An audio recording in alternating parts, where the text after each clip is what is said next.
Segenap para alim ulama, seluruh tokoh masyarakat, hadirin hadirat, kaum muslimin, kaum muslimat, nan Allah babini jo'alun basunat, semuanya dimuliakan oleh Allah Subhanahu. Alhamdulillah, puji dan syukur kita haturkan kehadiran Allah yang Maha Ghafur. Dengan selalu bersyukur, maka Allah akan menjadikan kita hamba-hamba yang mujur dan insan manusia tafakkur. Salawat dan salam semoga tercurah kepada Nabi yang masyhur, Rasul yang mempunyai sifat amanah, fatonah, tabligh dan jujur. Dialah Nabi Muhammad. Alhamdulillah. Iko daerah apa namanya kok Pak? Lugo, Luko Sungai Pua ya Bu ya. Iko biasanya di siko ceramah warajam Bu. Hah?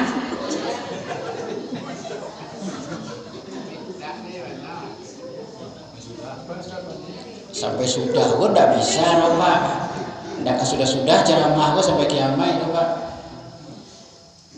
Biasanya kalau mau gue ceramah gue tergantung bensin.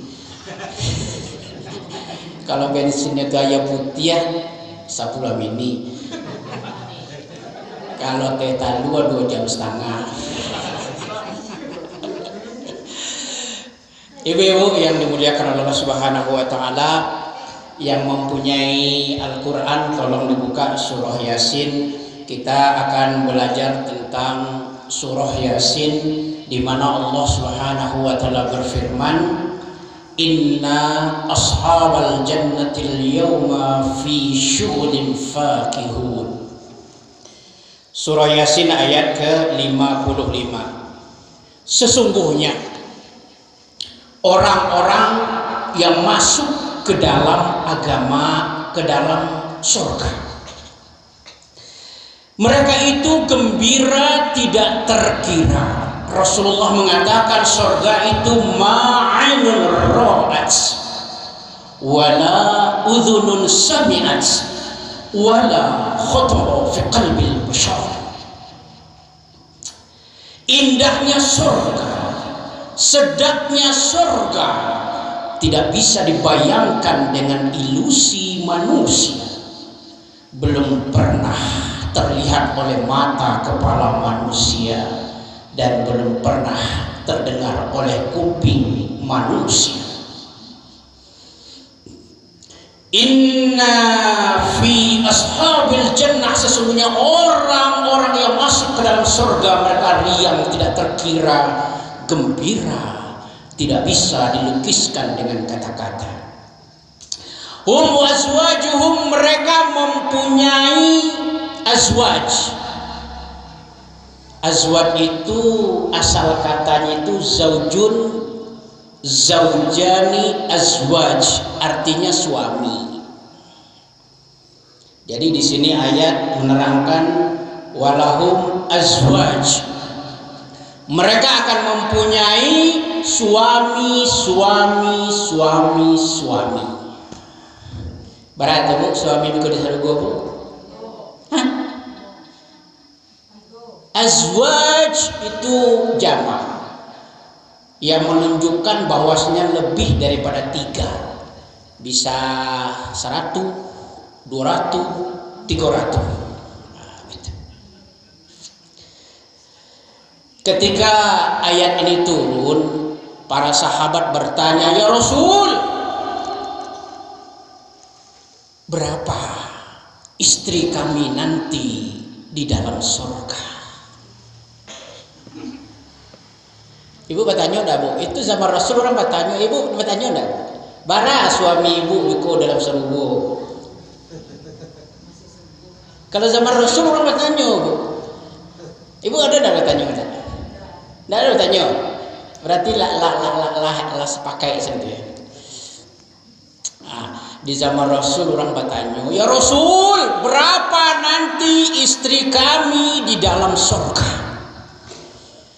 Nabi Muhammad menjawab, "Serendah-rendahnya fasilitas manfaat, kegunaan, kebahagiaan, kedamaian yang akan diberikan kepada orang yang masuk ke dalam surga, mereka mendapatkan dunia beserta isinya. Dunia beserta isinya ada rumah, mobil, apartemen, tanah, pesawat, jengkol, sayur mayur, dan lain sebagainya. Itu apa, Bu? Dunia beserta isinya. Plus, itu ada plusnya. Plus 500 orang istri yang multifungsi. Sebagai istri boleh, sebagai pembantu no problem, sebagai selingkuhan tidak dipermasalahkan. Istri-istri itu dikenal oleh Al-Quran dengan sebutan bidadari. Bidadari itu, Pak, tubuhnya, badannya, jasadnya, kecantikannya anytime, anywhere, any many, already standby 24 hours. Is nothing impossible at paradise. Lah itu artinya tuh. Itu kecil orang barat. Jadi bidadari itu subhanallah, kecantikannya, tubuhnya, rambutnya panjang mayang terurai, alis matanya hitam bak semerang-rang berbaris, hidungnya mancung bak dasung tonggah, pipinya kuning kemerah-merahan bagaikan tomat mengkel, bibirnya merah merekah bak delima dibelah 5 terus ke bawah subhanallah. Ketika bidadari itu minum, kata Rasulullah, saking halusnya kulitnya, ketika dia minum tampaklah air lewat melalui tenggorokannya, subhanallah. Ketika bidadari itu tersenyum di kala gelap gulita, maka dunia ini akan terang benderang dari Sabang sampai Merauke, dari Miangas sampai ke Pulau Rote. Bahkan dunia ini akan terang benderang dengan senyumnya bidadari, subhanallah. Jadi barang biko istri Pak desanku, Pak, paling sedetek 500 orang. Ibu-ibu barang ini suami ibu biko serugo, Bu? Hah? Kalau macam ibu-ibu kok 1000 orang. Apa bedanya Ustaz dan 500 itu, Bu? Orang sekedar sholat, sekedar puasa, indah mendengar ceramah, indah itu, ya.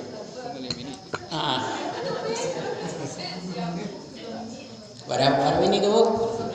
Sebelum ini. Jadi ibu-ibu sampai 5 tadi ceramah itu diganggu.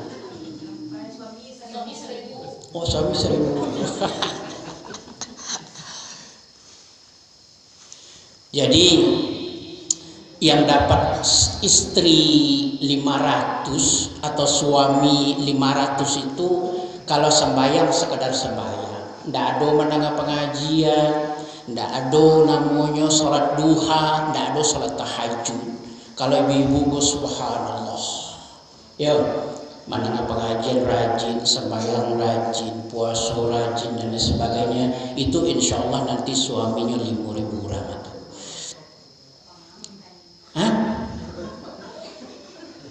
Nah, iko awak go di dunia sen kan pitu ya, Bu ya. Urang go punya oto ampe 5 tergantung pitih. Ya, Pak. Nang punya oto ampe 5 tergantung pitih, kalau banyak pitihnya, banyak otonya. Kalau orang banyak pahalanya, biko fasilitas di dunia di akhirat pun juga berbeda-beda, tidak sama, Bu. Hum wa azwajuhum, mereka mempunyai istri-istri yang nantinya mereka saling bercengkrama, saling bermesraan. Nanti di surga itu pun tidak ada yang namanya malam, selalu siang. Rasulullah menjelaskan nanti suami-suami atau orang yang masuk surga itu bergaul dengan istrinya paling sedikit sehari 1000 kali. Itu paling sedikit. Saya nggak tahu dah orang sini apa 5.000 kali atau 7.000 kali, nggak tahu. Itu namanya fasilitas. Walahum fiha faqihatun, nanti kalau kita masuk ke dalam surga kita akan mendapatkan buah-buahan. Buah nanas, buah durian, buah rambutan. Ada siko apa Pak? Nan suko orang buah apa siko? Buah yang paling lama Bu. Apa? Durian. Kalau di siko di Sungai Puago kalau wak kadape buah durian pai dulu ke pasar. Yo, di pasar go mago dulu. Kalau ndak ada pitih, ndak ada pitih, ndak ada durian.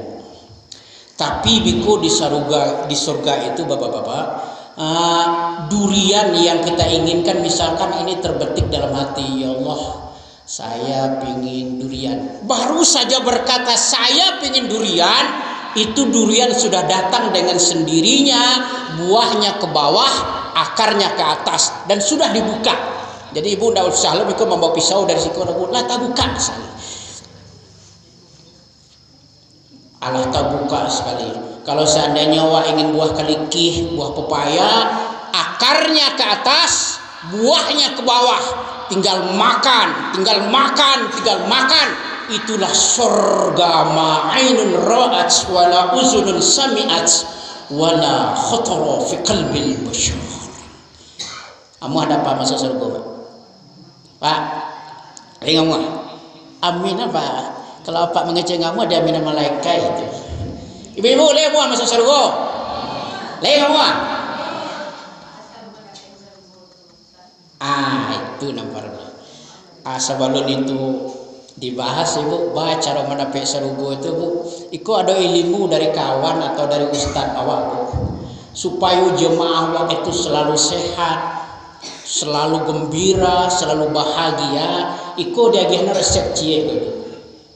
Jadi kalau seandainya biko apa tanya bu, jemaah ba'a kabar, betul ya? Itu kalau awak ingin jawab itu sehat, jawab mangko bu ya.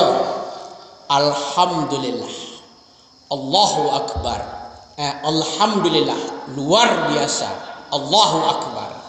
Bisa nggak itu jemaah? Coba tes dulu ya. Jemaah Nurul Ikhlas, ba'a kabar. Nak kau Pak. Sekali lagi Bu, itu untuk kesehatan Bu. Sebab kalau orang-orang mahasiswa itu Bu harus berkata kepada dirinya, saya sehat, saya senang, saya bahagia. Dan itulah makna dari firman Allah Subhanahu wa taala dalam surah, dalam hadis qudsi, ana inda zonni abdi bi. Aku akan mengabulkan segala permintaan hambaku. Aku akan mengabulkan segala apa yang dihajatkan oleh manusia-manusia, tergantung keyakinannya kepadaku. Jadi kalau setiap hari wak mengecek Alhamdulillah, luar biasa, Allahu Akbar, maka badan kita akan selalu sehat, pikiran sehat, tenaga sehat, dan lain sebagainya. Balik kamu kasih ya. Coba sesama ibu ya. Alhamdulillah, luar biasa, Allahu Akbar. Tes 1, 2, 3. Ibu-ibu apa kabar semuanya? Alhamdulillah, luar biasa, Allahu Akbar. Lain bisa baca? Alhamdulillah, luar biasa, Allah. Nah ibu-ibu, sesuai tadi pertanyaan Pak Ustadz, ba'a caronyo awak bisa masuk sarugo. Sawanana ibu-ibu sesado jemaah gula masuk sarugo. Andai kata Rasulullah ada di sini, kula nampak tapak-tapak orang Sungai Pua gula ada dalam sarugo. Amin ya Allah. Sebab bagaimana Ustaz? Sebab Allah sudah berfirman, innal ladzina kafaru min ahlil kitab wal musyrikin fi nari jahannam. Sesungguhnya orang-orang kafir dari ahli kitab, dari orang musyrik, finari jahannam. Ibu-ibu, penduduk dunia sekarang ini ada jumlahnya 8 miliar. Yang 6 miliar orang kafir, yang 2 miliar orang Islam. Coba ibu bayangkan, 6 miliar sudah pasti, sudah divonis innalladzina kafaru min ahlil kitab wal musyrikin fi nari jahannam. Sesungguhnya orang-orang kafir, mereka pasti masuk ke dalam api neraka. Tinggal 2 miliar. Kalau seandainya ada juga orang mengecek gebuk nan 2 miliar bu masuk aja ke neraka, sial limuni sarugo bu, sial. Hebat. Yo. Semana apa-apa misalkan ada tuh mungkin ya ada ustad mengecek orang nan Maroko masuk neraka, orang nan sembahyang jemaah masuk neraka, sial dia masuk sarugo. Mungkin biko nanti dihitung segala pahala dan segala dosa yang dia lakukan. Ustadz, bagaimana caranya saya mau masuk surga langsung, tidak mampir dulu di alam api neraka? Nah ibu-ibu, ada 5 surga yang akan kita bahas, yaitu surga yang ada di alam dunia ini. Yang pertama, surga itu didapat dengan nikah. Jadi ibu-ibu yang belum nikah, segera nikah. Pak, apa tuh? Hah? HP. Kalau nikah bu, biko dibahasnya tuh bu, itu waduh. Kemudian yang kedua, kalau mau masuk ke dalam surga di alam dunia ini pergi ke Mekah Al-Mukarramah. Dan yang ketiga, kalau mau masuk surga laksanakan sholat tasbih. Nah itu nama akan dibahas dulu. Nikah, baik ke Makkah, sholat tasbih. Dan nama apa? Dan nama bu? Kalau kan nikah bantu itulah nikah saja juga ya. Itulah sholat tasbih lah dibahas bu. Rasulullah SAW bersabda, ya amma hal hadullukum alal a'mal. Wahai pamanku, maukah kamu aku tunjukkan suatu ibadah? Apabila engkau kerjakan ibadah itu, segala dosa-dosamu akan diampuni oleh Allah. Dosa yang disengaja, dosa yang tidak disengaja, dosa yang besar, dosa yang kecil, dosa yang terang-terangan, seluruhnya akan diampuni oleh Allah Subhanahu wa ta'ala. Kemudian para jemaah, hadis Rasulullah ini dikembangkan dan dipraktekkan oleh orang-orang lain. Ternyata mereka bercerita dengan mengamalkan hadis Rasulullah ini, dia sembuh dari penyakit otot kejepit. Lalu dia mengamalkan lagi hadis Rasulullah ini, dia bisa menjadi orang yang cerdas, pintar, dan terhindar dari berbagai macam penyakit. Karena manfaat yang sedemikian rupa, pamannya Rasulullah berkata, mau ya Rasul, mau. Ibadah apa yang sedemikian rupa hebatnya? Dosa diampuni, badan sehat, kita masuk ke dalam surga, segala hajat tercapai. Mau ya Rasul. Kira-kira kok jamaah kalau bapak tanya, kira-kira jamaah mau dah? Mau ndak gue lagi hadis? Mau baji? Dikala itu pamannya Rasulullah menjawab, bala ya Rasul, mau ya Rasul. Ibadah apa yang sedemikian rupa hebatnya? Rasulullah menjawab, ala wahiyya salatu tasbih. Ibadah yang sedemikian rupa hebatnya adalah ibadah sholat tasbih. Faf'al, kerjakanlah, kata Rasulullah, fi kulli yaumin marratan. setiap hari kerjakan sekali. Oh Ustaz, sembahyang tasbih kan repot, panjang, bacaan tasbihnya susah. Dijawab oleh Rasulullah, fa fi kulli syahrin fa fi kulli jum'atin marratan. Kerjakan sekali seminggu, setiap hari Jumat atau setiap hari Rebu atau setiap hari Sabtu, sekali seminggu minimal. Lalu bertanya lagi para sahabat, ya Rasul, kami kan sibuk ya Rasul, ada yang berladang, ada yang beternak, ada yang berdagang. Rasulullah memberikan jawaban, fa fi kulli syahrin marratan. Kerjakanlah sholat tasbih itu sekali dalam 1 bulan. Lalu ada lagi alasan, waduh Ustaz, susah Ustaz, capek, bare Ustaz. Rasulullah memberikan jawaban, fa fi kulli sanatin marratan. Kerjakanlah sekali dalam 1 tahun. Lalu namanya orang Islam itu masih mago-mago aja, Bu. 1 tahun tidak bisa Ustaz, banyak kerajo.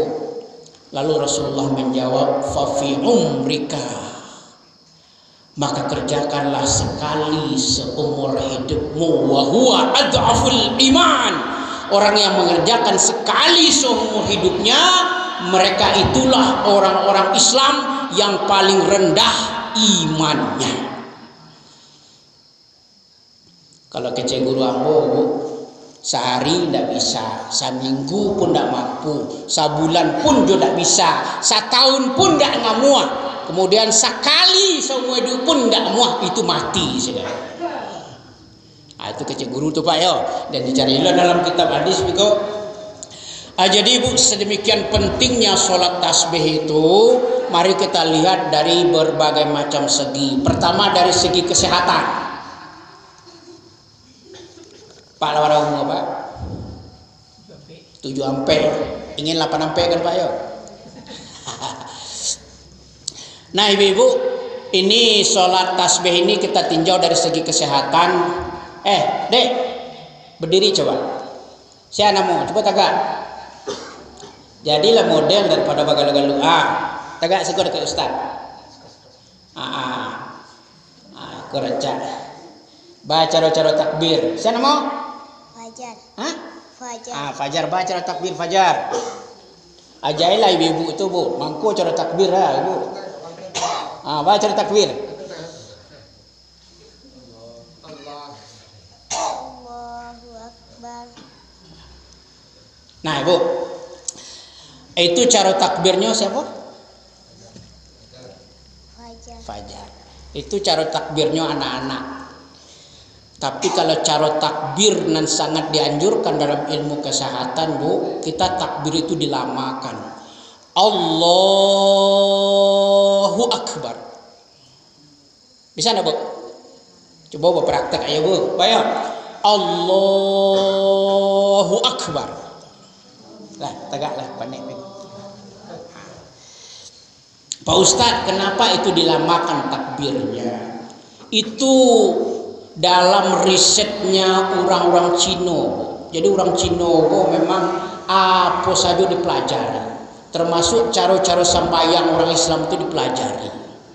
Jadi ibu ketika kita takbir Allahu Akbar, takbirnya dipanjangkan, itu masuklah energi yin ke dalam tubuh manusia. Suatu energi yang akan membakar racun, toksin dan berbagai macam kuman yang ada di dalam tubuh manusia. Ketika kita meletakkan tangan di atas perut begini, itu akan keluarlah energi yang. Jadi gerakan takbir itu Bu, bukan sembarang gerakan, tapi itu gerakan yang mengandung makna kesehatan. Sehingga orang-orang Cina itu Bu, kini ada olahraga yang dia bikin, olahraga senam pernapasan.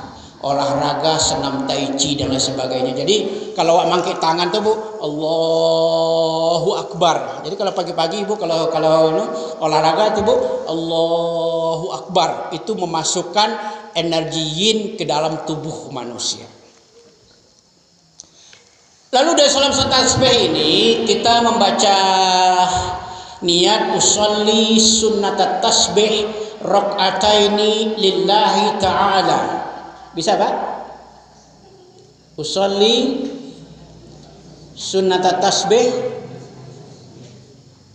rakaataini lillahi ta'ala. Ya. Nah, ketika itu kita takbir, kemudian membaca doa iftitah. Setelah membaca doa iftitah, kita membaca Al-Fatihah. Kemudian membaca ayat. Ayat yang diutamakan adalah Alhaakumut takatsur hatta. Itu yang diutamakan. Setelah kita membaca ayat, lalu ditambah dengan tasbih malaikat. Jadi namanya tasbih malaikat karena malaikat tuh tasbihnya ini yang dibaca. Tasbih ini berguna untuk melindungi diri kita. Jadi kalau Gunung Merapi kini melatuh tuh tiap pagi bacalah subhanallah walhamdulillah wala ilaha illallah wallahu akbar. Sekalipun kau melatuh gadang, ibu tidak kena kecelakaan. Ambo pernah Bu, ketika berjalan di ATM motor itu Bu, awak sedang membawa kasu Palembang, tahu-tahu hidu api di knalpot, hidu api di knalpot, dan itu tanpa pengetahuan.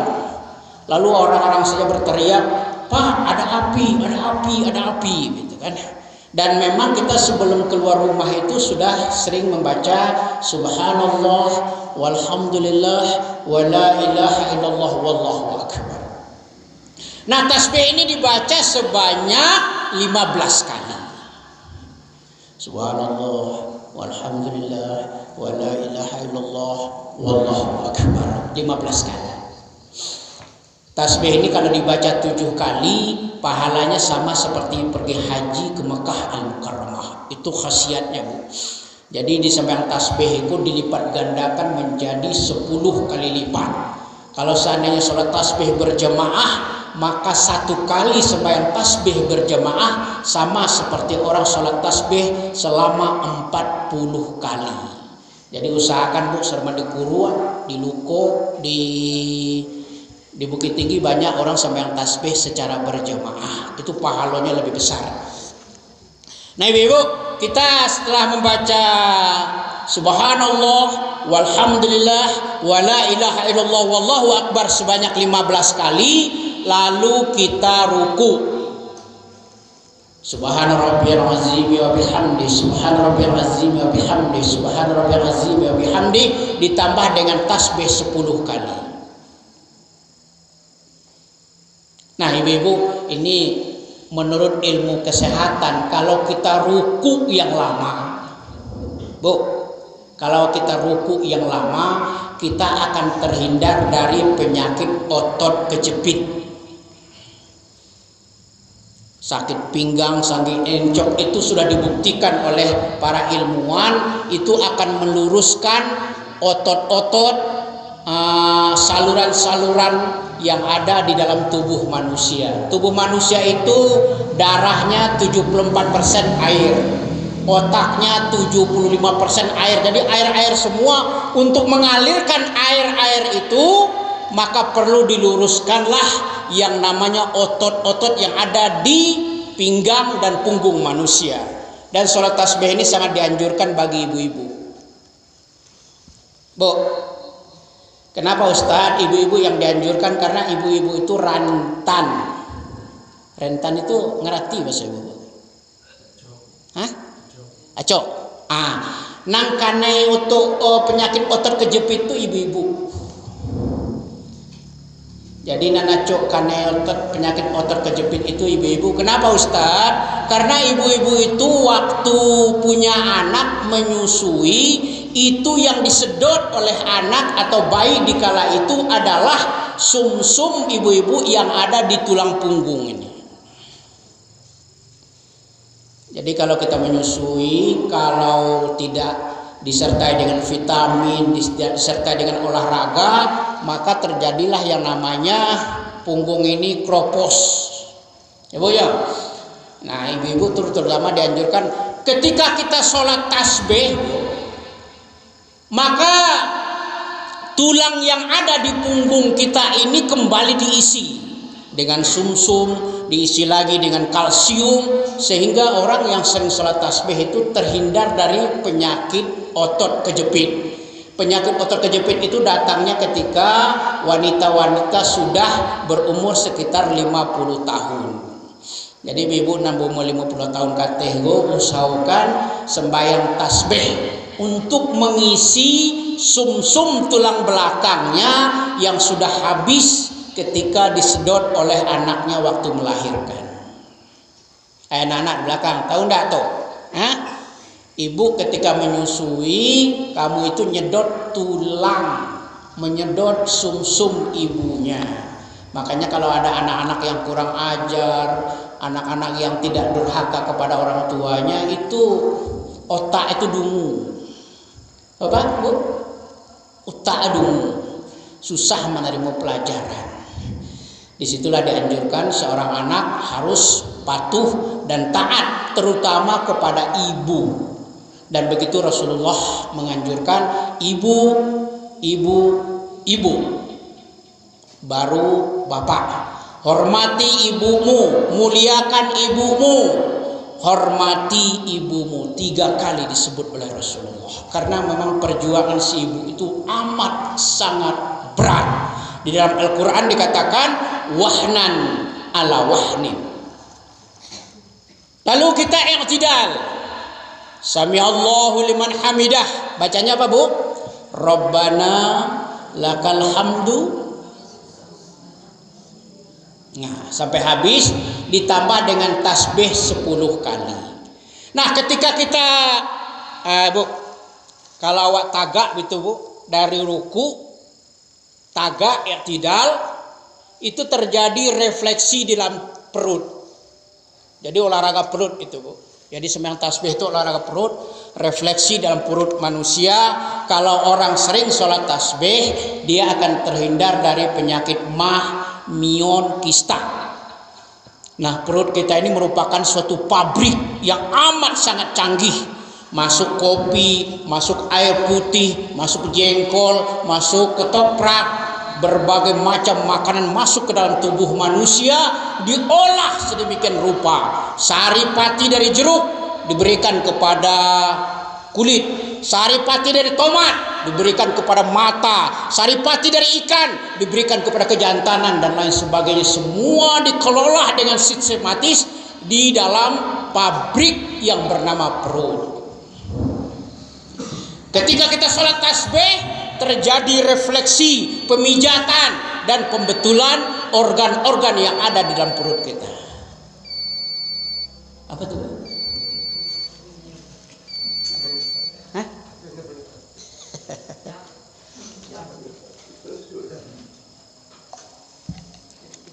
Alah Bu ya, sembahyang Bu ya. Dilanjut saya bisa sembahyang ya Bu. Labang macam. Hah? Bah?